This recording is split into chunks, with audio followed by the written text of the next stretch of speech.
1963, cède la colonie officiellement à l'Angleterre. Il a 19 ans ensuite lorsqu'il apprend que la guerre d'indépendance de Pontiac dans les Grands Lacs a été perdue en 1766.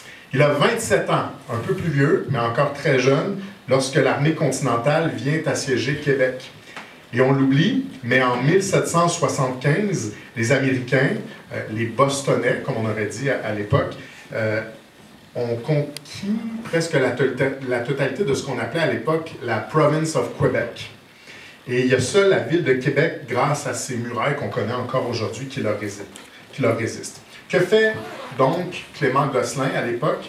Eh bien, comme des centaines d'autres, il s'engage auprès des Bostonnais. Et s'il ne rejoint pas les milices canadiennes qui défendent Québec auprès des troupes anglaises, c'est parce qu'il souhaite défendre la liberté américaine. Et c'est ce dont je parlais. Pour les gens qui m'ont parlé de l'article du Devoir ce matin, c'est cet esprit-là, l'esprit de la liberté.